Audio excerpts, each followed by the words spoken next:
Okay, this is sort of for Kyle.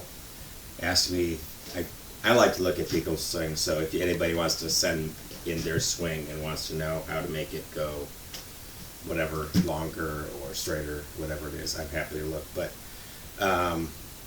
so I'll show you his swing, but I'll kind of replicate it too. So he says he got a fused back, doesn't have a lot of rotation, and so his swing is about this long, and doesn't hit his driver as far as he wants, like all of us. So how would you add some more power given those limitations? So first of all, I'll say it's pretty hard to say entirely. It is possible he has a lot more rotation than he thinks. It's just sort of, a lot of people, I think, if you took somebody and put them here and then said, well, now set up here, suddenly they'll be able to swing back to here. When they're set up here, they can't go. So it's partly just an idea. But let's say you don't have that access to that. So how would you produce more speed? So first I'll kind of do a version of what his swing looked like to me. So just kind of rotates to here, little bit of a move through. Yep, I'm set up for distance here. So here we go.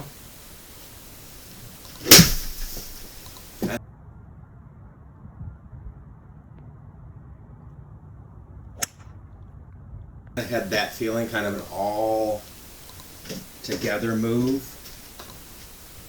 where that's about what I would expect from that. So kind of rotates back, a little bit of a shift and turn, and not much past there.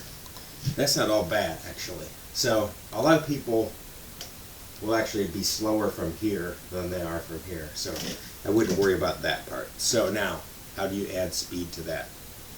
So there's two things I think you could try. And you just have to try all the versions and see what makes sense to you.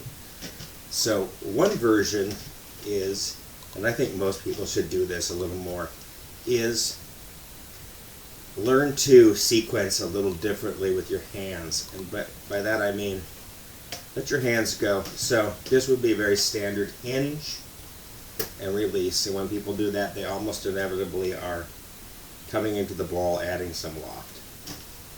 There and there. So what I would suggest trying first off is just hitting some little shots like this, where you go back this way and then go to there. So it feels like hands, then club, hands, then swing. So I'll do a little teeny one here. So work on that feeling. And what that's going to do is it's going to delay the release of the club a little bit and give you a little more energy just because of that. So here's the feeling. Watch how my hands, it's sort of like my hands are always pulling the club head, or like a throwing motion.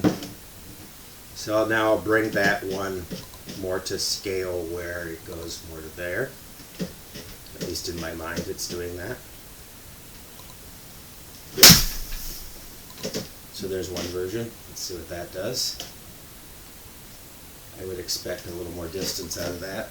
So we got 114 out of that, I think. So we added maybe 10% with that maneuver.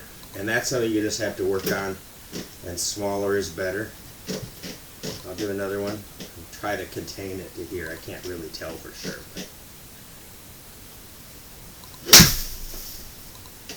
it's mostly focusing on my hands there. That one was a little bit thin. Probably doesn't get much out of that. So there's one. And then the other one I would do, especially if your back is sore, is,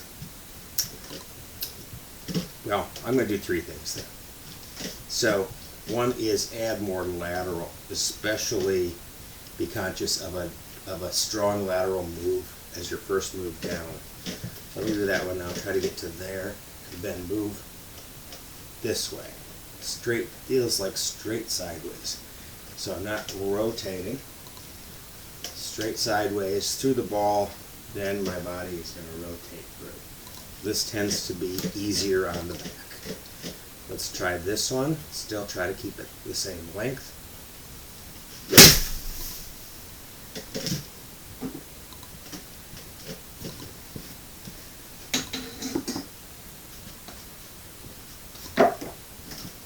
So that's a little longer now. So we've added 15% maybe. Let's try that again because I didn't hit that so good.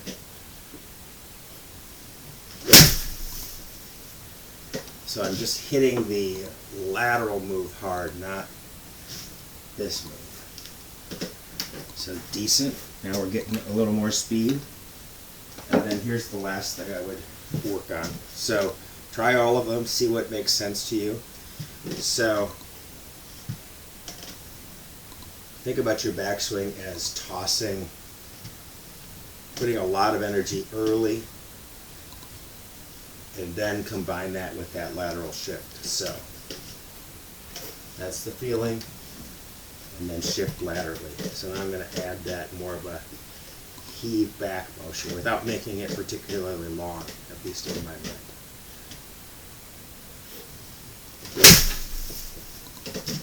Let's see what that one does.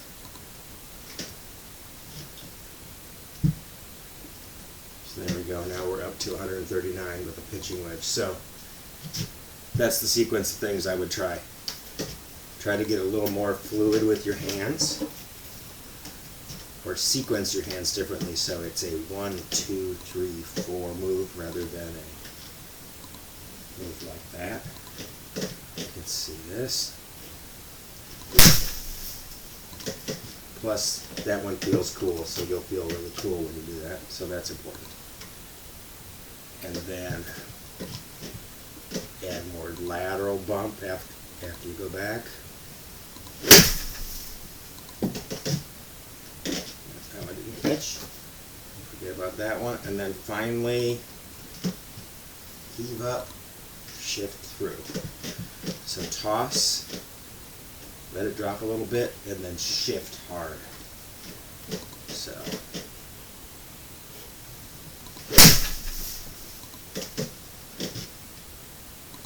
And there's the last one.